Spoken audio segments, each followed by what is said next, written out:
اعوذ باللہ من الشیطان الرجیم بسم اللہ الرحمن الرحیم اللہم صلی علی سیدنا محمد معدن الجود والکرم وآلہ وسلم۔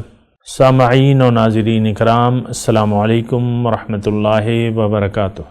آج کا موضوع فلاح کی بنیادی شرائط ہے۔ دیکھیں، فلاح کہتے ہیں کامیابی کو، یعنی انسان کی کامیابی اس میں ہے، یعنی بنیادی طور پہ دیکھیں یہ سب کچھ جو ہے یہ ایک امانت ہے۔ ہم نہیں تھے، اب ہمارا وجود ہے۔ ہماری ارواح جو تھیں وہ عالم ارواح میں تھیں، اللہ تعالیٰ نے ہماری روح کو چنا اور ہمیں زندگی دے دی، یعنی ایک جسم دے دیا۔ اس وقت ہم ایک جسم میں موجود ہیں، تو آپ کو نہیں بھولنا کہ ہم کس مقصد کے لیے اس جسم میں موجود ہیں، یا یہ زندگی اللہ تعالیٰ نے ہمیں کس لیے دی ہے۔ آپ کو یہ بات نہیں بھلانی، کسی وقت بھی نہیں بھلانی۔ اور جو موضوع میں نے آج کا قائم کیا ہے وہ ہے فلاح کی بنیادی شرائط۔ فلاح کی بنیادی شرائط میں ایک تو یہ ہے کہ آپ اپنے آپ کو کبھی نہ بھولیں۔ آپ نے ظاہر کو نہیں دیکھنا، آپ نے حقیقت کو دیکھنا ہے۔ اور عام طور پہ عقل مند انسان اسی کو ہم سمجھتے ہیں، جو زیادہ عقل مند ہوتا ہے وہ زیادہ حقیقت پسند ہوتا ہے، دنیاوی طور پہ بھی حقیقت پسند۔ تو بہرحال آپ نے حقیقت پسند بننا ہے، اور آپ نے اپنے ظاہر کو نہیں دیکھنا، اپنے باطن کے لیے زندگی گزارنی ہے۔ یعنی آپ نے اپنی زندگی اپنے ظاہر کے لیے نہیں گزارنی، آپ نے باطن کے لیے زندگی گزارنی ہے، کیونکہ ہم اللہ کے ہیں، انا للہ۔ اور پھر تیاری کر کے ہم نے اپنے رب کے پاس واپس جانا ہے، ایسے نہیں جانا۔ ہم تو ویسے ہی جانے کے لیے تیار ہیں۔ وہ بعض کہتے ہیں نا، دنیا دار کہتے ہیں ہم مرنے کے لیے تیار ہیں۔ نہیں، ایسی تیاری کوئی نہیں۔ آپ نے اپنی جھولی بھر کے، بلکہ اپنے ساتھ بہت سا ٹنوں نیکیاں اپنے ساتھ لے جانی ہیں، اور آپ نے خالی ہاتھ نہیں جانا۔ ہم اللہ کے ہیں، اور تیاری اللہ کی ملاقات کی تیاری کر کے ہم نے کہاں جانا ہے؟ انا الیہ راجعون، اپنے رب کے پاس واپس جانا ہے۔ ایک بات تو یہ ہے کہ یہ بنیادی چیز جو ہے، آپ نے جینا ہے اللہ کے لیے، ظاہر کے لیے نہیں جینا۔ اور ظاہر کے لیے جینا تو کچھ بے وقوفی سی بات ہے، یعنی آپ کا جسم تو حالتیں بدل رہا ہے، حالتیں بدل رہا ہے۔ ابھی آپ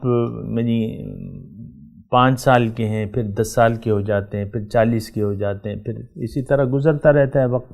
اور وہ جسم جب کبھی یعنی وہ دیکھیں اس کی شکلیں بدل رہی ہیں، تو وہ شکلیں بدلنے والی چیز سے کیا دل لگانا ہے؟ اس سے آپ نے دل نہیں لگانا۔ یہ بھی مطلب یہ ہے کہ آپ نے ظاہر کے لیے نہیں جینا، ایک بات۔ دوسری بات یہ ہے کہ آپ نے جینا ہے حقیقت میں اپنے لیے۔ اس کے لیے قو انفسکم، اللہ تعالیٰ فرماتا ہے اپنے آپ کو آگ سے بچاؤ۔ آپ کی ذمہ داری جو ہے بنیادی طور پہ اپنے آپ کی ہے۔ علیکم انفسکم، تم پر ذمہ داری بنیادی طور پر اپنے آپ کی ہے۔ یہ زندگی اگر آپ نے اللہ کے حوالے نہ کی اور اللہ کے لیے نہیں گزاری، تو اس کا مطلب یہ ہے کہ آپ نے اپنے آپ کو بھلا دیا، غیر کے لیے اب جی رہی ہیں۔ یہ جسم تو اب غیر ہے، آپ غیر کے لیے جینا کیا مطلب؟ کبھی آپ نے نہیں سنا ہوگا کہ بھئی مکان کی ضرورت آپ کو ہے، اور ایک مکان آپ بنانا شروع کر دیں، اور پھر کسی اور کو بلا لیں کہ جاؤ ہم نے مکان بنا لیا، اس میں شفٹ ہو جاؤ۔ آپ کو ضرورت ہے، بنیادی طور پہ ہمیں آگ سے بچنے کی ضرورت ہے۔ تو اور جنت میں ہمیں گھر چاہیے، گارنٹیڈ۔ کون سا گھر چاہیے؟ گارنٹیڈ گھر چاہیے۔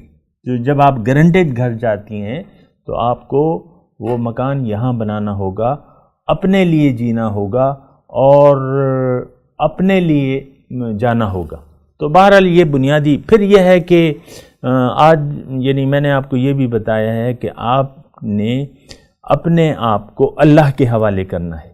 اب اللہ کے حوالے کرنے کے لیے میں نے آپ کو بتایا محبت کی ضرورت ہے، اور محبت سب سے پہلے آپ خود سے کریں، اپنے آپ سے کریں۔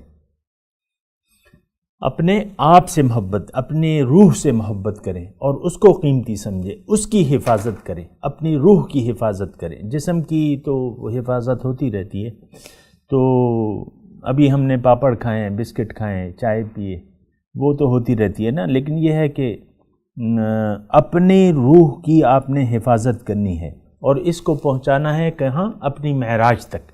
ہماری معراج کیا ہے؟ اللہ۔